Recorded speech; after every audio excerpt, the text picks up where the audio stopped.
to the office. So yeah, we got this new office, and as you can see, it's not how we want it to be yet, but we see it as a blank canvas filled with things we don't even know how to pronounce. Yeah. Yeah, there's a lot of stuff we need to get rid of, but it's kind of exciting. It's exciting to have a spot that, like, I mean, maybe we can put up some photos of what it was like when we first got here, because there was even more shite. But so we have got rid of quite a lot of it. Yeah, believe it or not, this is progress. This is clean. Yeah. Yeah. And we've got like a desk put in and stuff, which is really cool. But it is nice to have a spot that's completely ours, and we can dress it how we want, and we can work in it how we want, and everyone will get to see the progression of what we do, and then eventually we'll get to it, and we'll be like, it's done. Hell yeah. And we'll just be able to sit down and edit and watch stuff and have a laugh. We definitely need a bit of help and influence, probably, especially maybe from Hayley or something, because she's very good at interior design. Yeah. The last thing you want is two guys designing it. I know, and I struggle so much with that, which is funny for like a photographer to say that, because I really struggle to see what the end result of something's going to be, which is all what photography is about, to try and like picture the end result. Yeah. But in like rooms, I just can't figure it out when there's walls there. I just can't piece together. You like, hit a wall. What? Yeah, exactly. Who put that there? Maybe it's because I don't actually know things about interior design, or even what things are. Like if I was to try find a chair, for an example, I had no idea what type of chair. I would just go desk chair. I think that's what most people do. Yeah. Whereas without the hand movement. Materials and like stuff, I just don't know the names of them. Doesn't matter. There's better things to life. Yeah. So welcome. I'm proud of this place already. yeah, me too. It's pretty cool. It's really cool. We'll show you some behind the scenes stuff. Like up there, we have where you are. We have a loft bed. A loft bed, which has a TV screen mount up there. Yeah. So we were thinking about potentially making that a viewing area. So when Ben does some of his videos, we can go up there and watch them in like complete darkness. Yeah, I want to get like a curtain up there, like basically make it like a little mini cinema up there. I think that'd be sick. So cool. Right? It'd be so cool to have velvet. Oh, the red velvet. The red velvet curtain call style. I mean, we're probably just going to be watching like football up there. Yeah. It'd just be full of empty beer cans. Yeah, totally. But no, it's cool. So why don't we talk about why we got this office in the first place? Like how we got it? Not how, why? Why? Why did we get an office? We became full time. Hell yeah, baby. Yeah, I think that's like one of the sort of scariest leaps to make as a creative. Probably in any industry, actually. Yeah. But as a creative... I'm still scared. Yeah, it's a little bit scary. Yeah.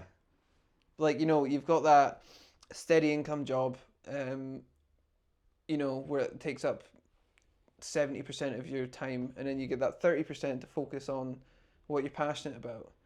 But that means you can only excel at it or progress, probably 70% less than what you could if you put in 100%. Yeah. So...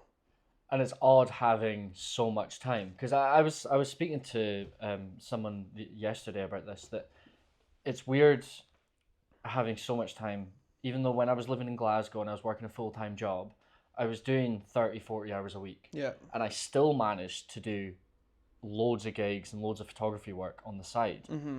But now I've been given all of this time, and I'm like, I'm doing less work than what I was doing down there. It feels like. Yeah. But then doing stuff like behind the scenes and actually working on your website or working on just future ideas, I suppose, comes into that.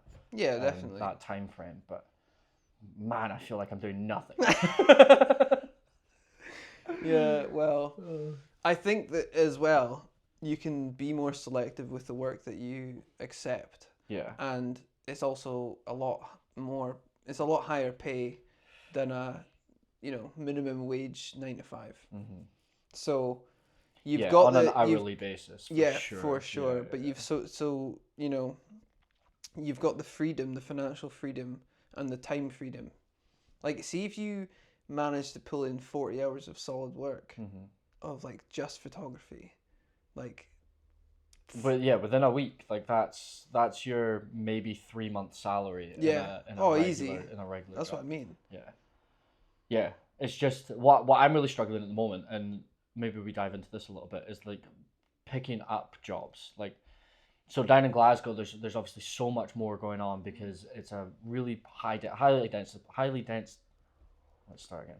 It's a really highly dense population that's down there, so there's just so many opportunities. But on the flip side, there's so many people with cameras in their hands, so it's Yeah, really saturated. So there's a lot of people who are kind of just starting off doing work for free, and there's a lot of people who are really good at what they do and doing very specialized jobs and nailing it. And I felt like I was sort of in that middle ground where, like, I didn't want to work for free. I wanted to get paid, but I wasn't necessarily a specialized photographer at that point. Um, I mean, even now, I wouldn't suggest that I was a specialized photographer, because it would be much more difficult up here to be a specialized photographer, because there's not that's like so many opportunities, because there's not so many gigs, and aye. gigs is what I focus on the most. Um, so you kind of have to go into these different areas that maybe you don't know much about. Um, like a couple of days ago, I was working in a let's call it a club games room place in Inverness, and it was really difficult. I really struggled with it because I'm not used to doing that sort of photography. But you have to go into that photography, because otherwise you won't be able to get your bread and butter to make the business survive at the moment, especially when you're first starting off. Yeah. I don't know how you're finding it. Well, I know you've had a congratulations on baby Bo, everybody.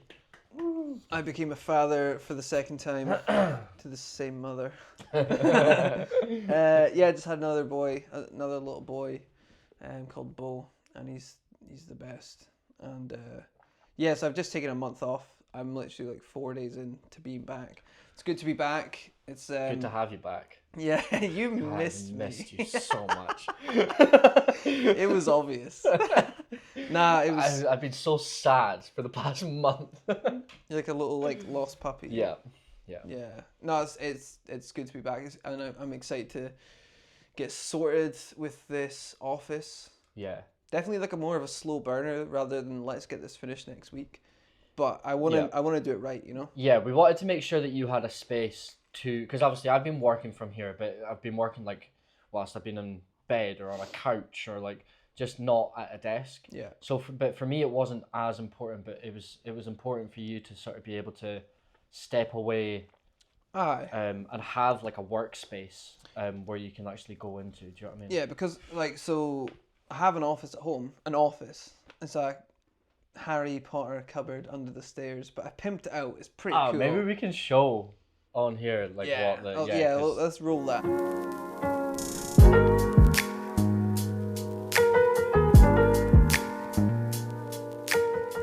So yeah, I mean, like for a really tight space, I think I've done quite well with it. However, it was quite important to me that we had this desk put up by Shaun's dad.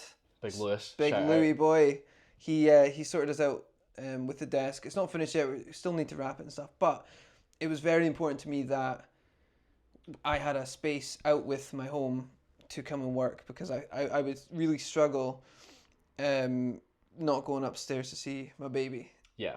And like Naturally, because he's just perfect. Yeah, like you but would want like- to be around him all the well, time. that's it. I mean, like even like hearing Noah like playing and Yeah. like having fun. I'm like, oh, I think I would be so distracted thinking, oh, why am I in here? I just want to go play with him. Yeah. So to me, this is like an absolute must. And yeah, thanks to Big Lewis Yeah. for Superstar. sorting us out, because Absolute superstar. you can put in some photos of him. Legend. Yeah, really cool that he's come and done that, and we're really appreciative of him doing that, because he did a proper job, considering the sort of spec that we wanted, which was this sort of floating desk style that was big enough for the both of us. Mm-hmm. Really minimalistic, and so once we're all set up, we're just gonna try and have like nothing on the desk apart from our laptops. Which will be sick. Which means we have some storage underneath. We'll have some storage on top. Mm-hmm. Which will be really, really cool, and just be a nice space to create. And I'm so excited for it. Yeah. I'm not in any rush to get it done, because No. like you said, I'm not like let's do this straight away. But that slow burner is just gonna keep ticking over, and it's just gonna build up. 100%. So I mean, it's so good. There's obviously a lot of stuff like this. Like, look at this. A Beatles mug, but the most awful drawings you've ever They're seen. so bad. Look at the state of that. Oh wait, hide your face, Sean. Yeah, look at the state. Oh, whatever. Look at the state of that. Horrendous. Like, oh, it's not even clean. Yeah. Oh. So yeah, there's just like a lot of weird, unwanted things in here that once we get out of the way, we're gonna have so much more room. Yeah. And I just can't wait to see what we do with it. Yeah, it's gonna be awesome. But yeah, like going back to what you were saying before, like how am I finding like getting work up here? Yeah. So yeah, I mean, there's definitely stuff up here, but you're right. You know, I think realistically you have to accept jobs that maybe you're not so passionate about. Mm-hmm. Like I remember before I was full time, I was accepting anything. Like I was doing Zumba videos and music videos and whatever. I was just kind of saying yes to everything. Adverts. Cosmetics. Yeah. Like I was pretty much doing everything. Now I can be more selective, which is great. But yeah, you can't. You need to make money. Mm-hmm. This is how we survive now, which is crazy. And I think for me, it was a very. So I went full time in May, and my baby boy was due in October, so that's 5 months apart. And I decided, I think it was in like February or March, when we obviously knew we were having the baby. Yeah. I was like, if I don't go full time now, I don't think I ever will. Yeah. Because imagine trying to, like, how much more scary that would be having to provide for 2 very young children and your partner who's on maternity leave. Imagine quitting your job and going full time and trying to like during all that. Yeah. And also I think doing it at that time was probably perfect for you, because it not only is it like you probably won't do it if you didn't do it then. Yeah. But because you did it then, and because you had this sort of period where you're gonna have 2 babies, or like Noah, pregnant Haley, and then Bo on the way, and she leaves to go on maternity leave, like that almost gives you that like fight or flight instinct. 100%. Where you have to earn. You have to go out Yeah. and start earning money, because you're going to take a month off to 100%. obviously be with the baby. So you have to be able to not only survive for your family, but survive for you. Do you know what I mean? 100%. I think that was honestly one of the best. It's like a kick up the ass a little bit. Totally, it's the best decision I've made in terms of like filmy business stuff. I thought the best thing to do is to just do it right now before I have 2 kids, and build like a nice foundation of like a nice streamlined workflow, and like have some clients that I can, like recurring clients that I can have a rapport with before I take this month off. Oh, I'm getting a phone call. What were we talking about? Before I was rudely interrupted by the iPhone. What were we talking about? We were talking about you. Oh yeah, leap of faith. Yeah. So yeah, I think that's what I would say if there was anyone else that was thinking about going full time. Like your friend Rachel. Yeah. Ridiculously talented. Very talented musician in the music scene. Yeah. Musician. A talented photographer. Yeah, in the talented. music scene. Yeah, 100%. So incredibly talented, and she doesn't believe in herself enough. And she's recently just gone full time. Yeah. And I'm just like, why haven't you done this before? Mm-hmm. Like, it's crazy. So I think that Kevin as well. Like there's so many photographers in our space that are just so great at what they do, but I understand why people. It's scary, isn't it? It's scary. It's scary. They want to focus like really heavily on the creative side of things, which obviously plays its part because it's a creative space, but they forget about the business side of things. And I think that's where my mindset is, where I'm maybe a little bit too leaning the other way, where I don't so much focus enough on the creative side, but I'm more of like a business sense. So like I'm happy talking to people, and I'm happy talking about money, and I'm happy sort of negotiating and sending out contracts and whatnot. But I don't have the camera in my hand every single day. Do you know what I mean? I don't come up with creative sparks where I'm like I'm just gonna walk out with the camera. And so I just quite like putting the camera away sometimes. Yeah, I think it's needed. You don't want to burn yourself out. So I think you need a nice sort of balance of both, and I feel like I'm kind of getting that balance of both. Yeah. With the two of them. But like, yeah, I definitely think that for me, going full time was the best decision. Is that how you feel? I wish that I had a little bit more time in Glasgow. Right. I think going full time was great, and because of the opportunity. Yeah. You want more time there. I think I would have quite liked to do the first 6 months, in Glasgow. Right. Being full time. Right. But obviously coming up here I was always going to come back up here because this is where I belong. And so would you not? I truly feel that. Would you not have just had to hit the reset button regardless? I just think I would have been able to set up more of a foundation in terms of like business sense. Just because of the type of work that I do is mainly in live music. I think there's so like I was looking at the list of gigs that are down there at the moment, like just for this week. Yeah. And there's just gig after gig after gig after gig that I would just love to be there for. Do you know what I mean? Yeah. But for sure. In saying that, being up here, it does feel like I am like one of the guys that is just automatically addressed when there's a gig here. At least I feel like I'm getting that way now over the past 6 months. Mm-hmm. But you don't regret going full time? No, not at all. No, not at all. So like, that's the kind of thing I'm getting at, is like, for those of you who have been thinking, like for me, I was wanting to go full time since I was 18. Yeah. Probably wasn't ready then. Don't think I was. And I knew I wasn't, and that's why I didn't. But I went, because I'm 25 now. So it took me 7 years to actually pluck up the courage. Yeah. And it's in between having like almost having my second kid. I was like, I need to do this now. Yeah. I have to do this now. Yeah. So, especially if you don't have a kid and you want to go full time, I would recommend it. I mean, I'm nearly 30 and I'm just I feel like I've been doing things late my whole, like for a long time, for the past 6 years. Like I became a student of photography at the age of 25. I'm, going full time at the age of 30. Lost your virginity when you're 29. Yeah. But I just think that like there's no point in like holding back with it, especially if you've been doing it for a little while, or you have a friend like Rachel, for an example. She spent a year sort of doing photography. She got herself to a really high level. She's booked up until March. That's wild. And she's still like, maybe I don't go full time. Just do it. Just do it. You've got the work. And if you're really, in a great spot for if it. you're really worried about it, what I would do is I'd save up maybe a few months.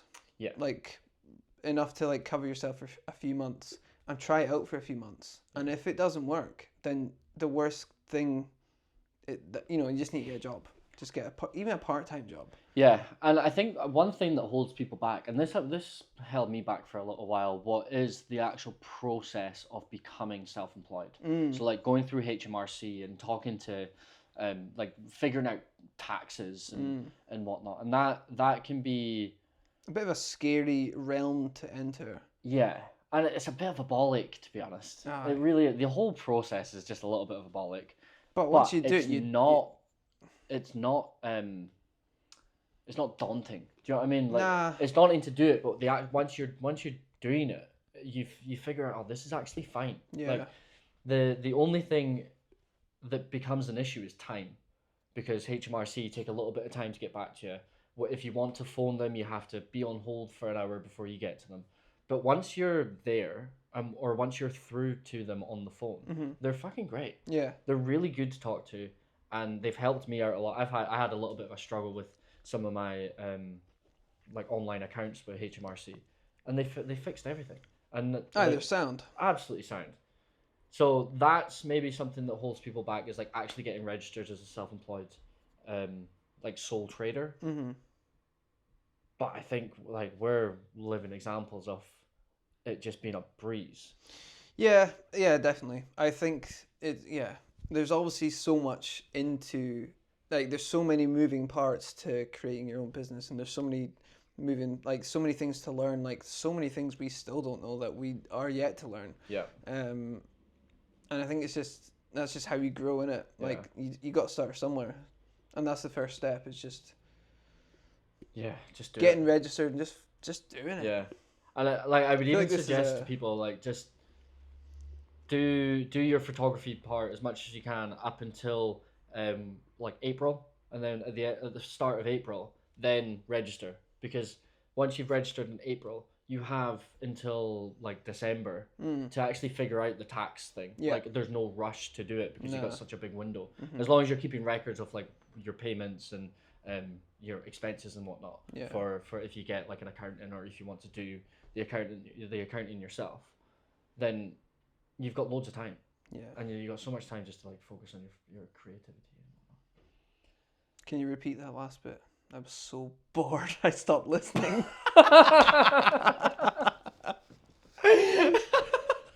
This is really boring.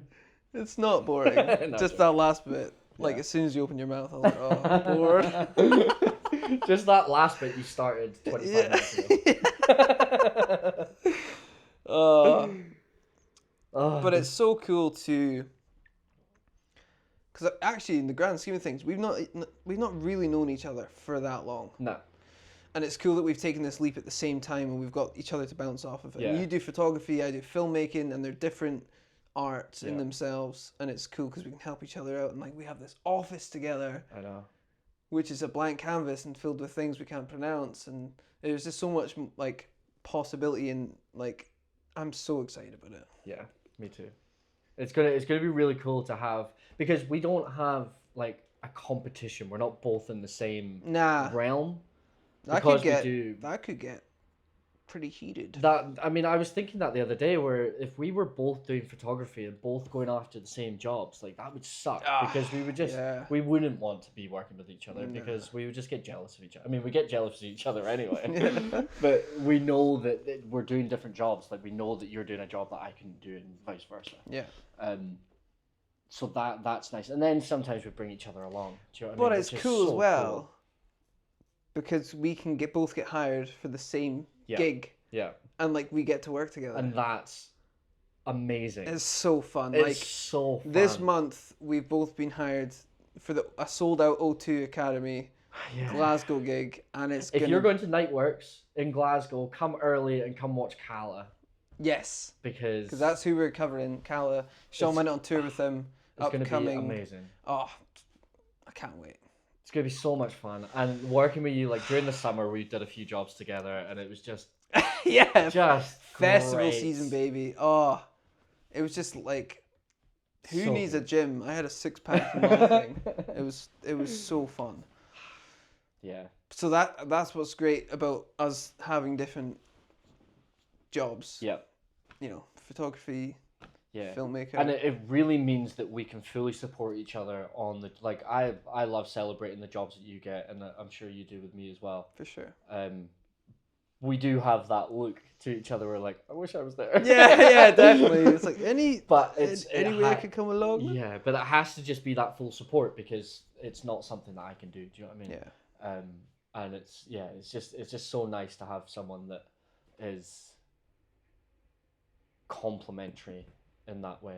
And a lot of people, when I say a lot of people, especially Cala, love working with us as a duo. Yeah. Because we just bounce, like the vibe and I think it really, like, you know, obviously us doing a good job at filming and taking photos, that's obviously a given. When you get hired for something, you have to do a good job of that. That's fine. But you could turn up, not say much, do your job, and go bare minimum. but we go and we have a good time, and like we want to like create that energy in the room. Yeah. We want people to want to work with us, and like And I think that's half the battle. If you do a mediocre job, but you're awesome to hang out with, oh yeah, you're gonna get hired. people are gonna hire you. Yeah. Because you can do the job, Mm. but you're just nice to be around. Whereas if you do a really good job in your photos, but you're an asshole to be around, no one's gonna want to work. Nah. Um, Even if you're like your filmmaking and your photos are way up here. yeah, But your attitude and you're just like a bit of a dick. yeah. No one's No, gonna no hire one's you. gonna. Especially if you're doing something like a tour, Yeah. because people are dedicating their time to be around you, and you're dedicating your time to be around them. And if you're just gonna suck that energy out of the room the whole time, talking about just nonsense that no one wants to hear about, like taxes and HMRC, then Do you know what though? You're right. It's infectious. it If is, because someone- that especially with music, because that'll show on stage. Oh yeah. Do you know what I mean? If they spend 3 hours in a green room, you know, having dinner and after their sound check and whatnot, hanging out with someone that just sucks the energy out of the room, they're not gonna. Nah, They're they're not not gonna gonna be heavy perform on or stage. be. Nah.